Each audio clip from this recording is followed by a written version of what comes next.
Bonjour et bienvenue sur votre série de podcasts Faire bien.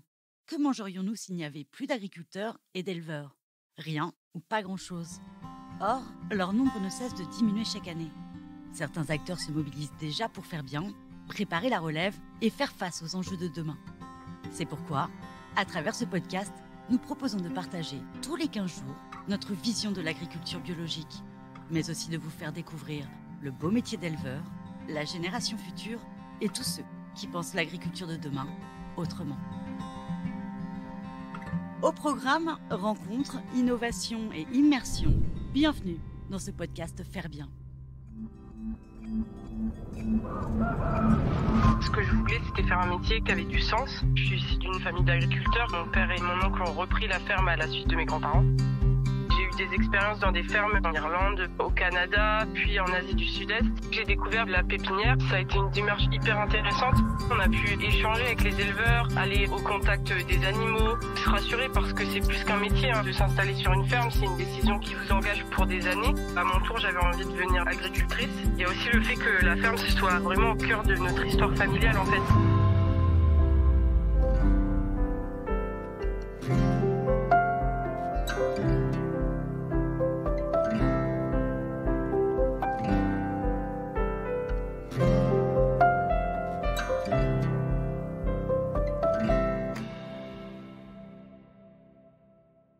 Bienvenue à vous tous pour notre nouvelle saison de podcast. Et pour bien commencer ce premier épisode, place à la relève et à tous ceux qui se destinent au métier d'éleveur.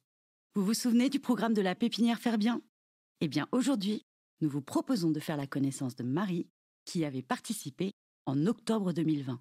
C'est l'histoire d'une jeune femme, fille de producteur laitier en Normandie, et qui ne se destinait pas du tout à reprendre l'élevage familial. Et pourtant, après des études de droit, de beaux voyages à travers le monde et de multiples expériences professionnelles, c'est le déclic. Alors sans plus attendre, voici le portrait de Marie.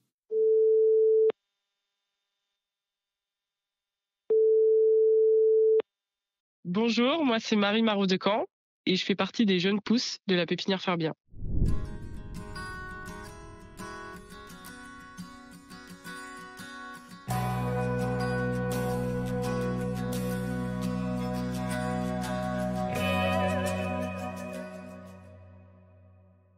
Moi, je suis née en Normandie, donc j'ai grandi à la campagne, dans le Bocage-Virois, dans un petit village qui s'appelle Sainte-Marie-le-Mont. Donc, c'est le village où sont originaires mes grands-parents. Et donc, voilà, je suis issue d'une famille d'agriculteurs, puisque mon père et mon oncle ont repris la ferme à la suite de mes grands-parents. Par contre, ma mère, elle a toujours travaillé à l'extérieur, pas du tout dans ce milieu-là. Et du coup, avec mon frère et ma sœur, on a eu la chance de grandir à la ferme, à côté de mes grands-parents. On avait un grand terrain de jeu, puisque notre maison, elle se situe au cœur de la ferme. Évidemment, notre quotidien, il était baigné par l'exploitation, vu que c'est un métier hyper prenant. Par contre, nous, quand on était petits, c'était vraiment rare qu'on accompagne mon père ou mon oncle, frère, par exemple, ou qu'on monte dans le tracteur. Plus pour des corvées particulières, par exemple comme la moisson, l'ensilage, mais après ça reste un outil de travail. Mes parents ils ont toujours considéré que c'était un endroit qui pouvait être dangereux, donc on n'allait pas trop les embêter quand ils travaillaient quoi.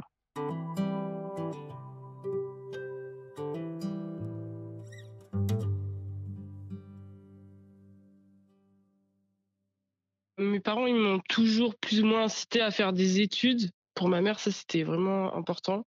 Je me suis jamais posé la question pour la ferme. C'est vrai que quand on était petit, voilà, on disait pas forcément qu'on voulait être agriculteur. Enfin, c'était vraiment pas un métier qui me faisait rêver, quoi. Pas du tout.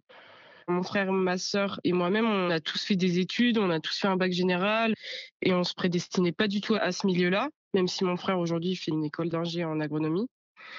Comme beaucoup de lycéens, je savais pas vraiment vers quelle filière m'orienter, même si ce qui était important pour moi, c'était de m'orienter vers un métier qui avait du sens.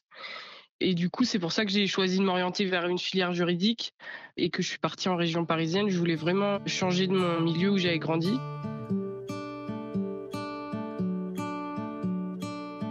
Et pour autant, j'ai vécu 2 ans à Paris et je m'y plaisais pas du tout.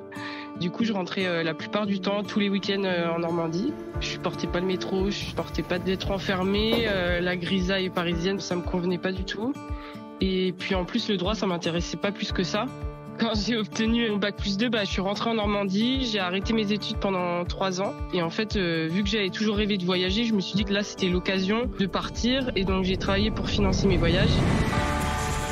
Et donc, je suis partie en Irlande 3-4 mois, faire un voyage en vélo, faire le tour de l'Irlande, puis au Canada, puis en Asie du Sud-Est. Et finalement, c'est ces voyages-là qui m'ont permis de me reconnecter au monde agricole, vu que j'ai eu des expériences dans des fermes à l'étranger. Mon premier voyage, c'était en Irlande où je suis partie à vélo et je m'arrêtais en fait par exemple 2-3 semaines dans des fermes. Ça me permettait de partager des expériences, du temps, j'étais nourrie et logée et en échange je devais travailler 4 à 7 heures par jour avec des agriculteurs. Par exemple en Irlande, j'ai été dans une ferme sur une île avec des chèvres et on devait traire les chèvres tous les matins à la main. Je suis partie au Canada, je me suis arrêtée dans une ferme 3-4 semaines au milieu de rien. Et c'était une ferme où on était peut-être 10 volontaires. En fait, c'était une exploitation où ils avaient des centaines de chevaux. Et du coup, nous, on travaillait au quotidien pour les nourrir, etc., quoi.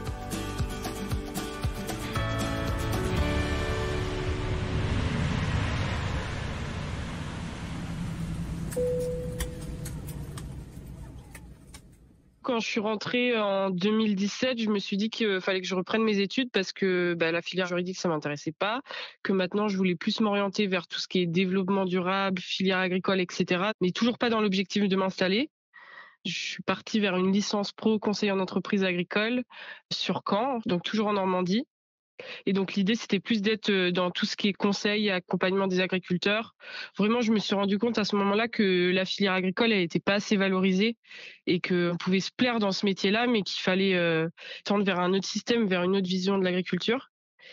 Et donc, j'ai effectué cette première année de licence et j'ai enchaîné à Bordeaux sur un master orienté cette fois sur tout ce qui est valorisation des produits agricoles de qualité afin d'aller vers des démarches davantage locales.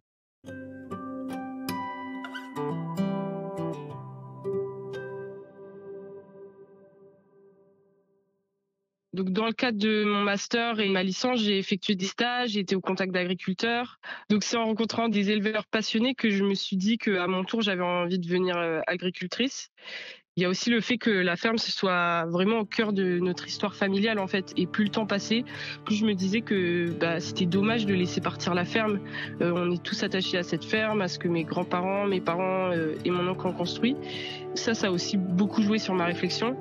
Et après, vraiment, le déclic où je me suis dit, OK, c'est ça que je veux faire, c'est ça qui a du sens pour moi, c'est vraiment le confinement où j'ai passé une grande partie de mon temps en télétravail chez mes parents alors que les 6 mois précédents, j'étais sur Bordeaux.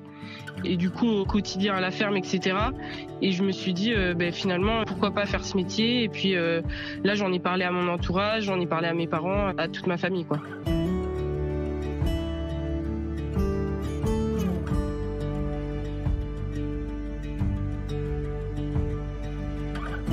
Le fait que pendant plusieurs années, je me sois intéressée à la filière, quelque part, ils n'étaient pas plus surpris que ça. Il s'est dit, c'est peut-être encore sa nouvelle lubie, vu que j'ai eu un parcours un peu, pas linéaire, quoi. Donc là, il s'est peut-être dit, c'est encore sa nouvelle lubie. Et finalement, quand il a vu que je me suis vraiment orientée vers des démarches, etc., que j'ai contacté par exemple la pépinière Faire Bien ou que je souhaitais arrêter mon master, que là, il a vraiment pris conscience que je voulais vraiment m'installer avec lui, quoi.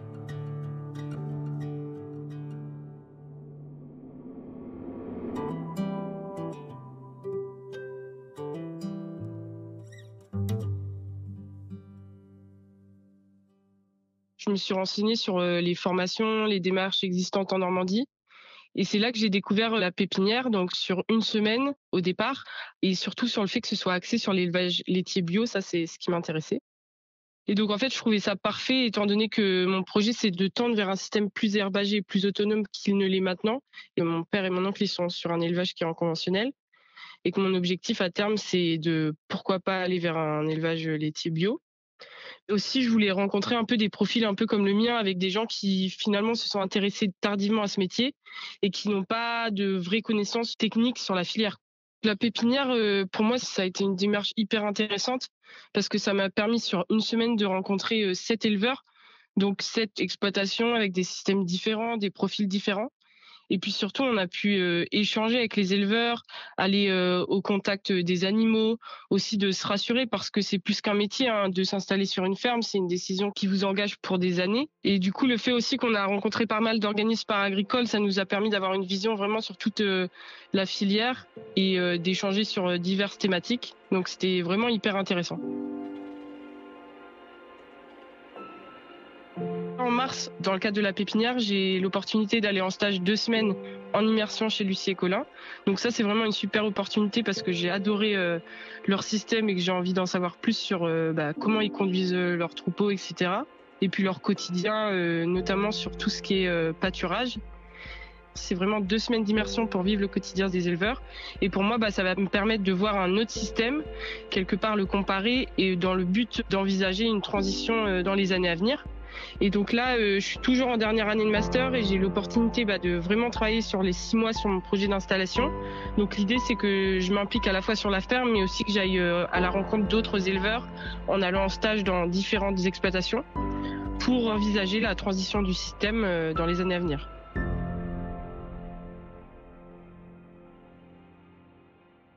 Pour moi, l'avantage du métier d'éleveur bio, c'est que tu es au contact permanent avec la nature. T'es pas enfermé dans un bureau, tu as la chance d'être ton propre patron quelque part et aussi d'envisager une transition environnementale et de t'impliquer sur le territoire et auprès de la population locale.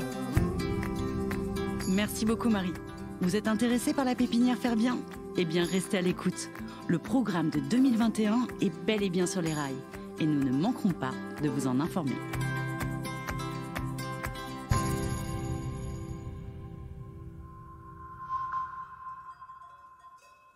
Vous avez aimé ce podcast ? N'hésitez pas à nous laisser un like ou un commentaire sur votre plateforme préférée.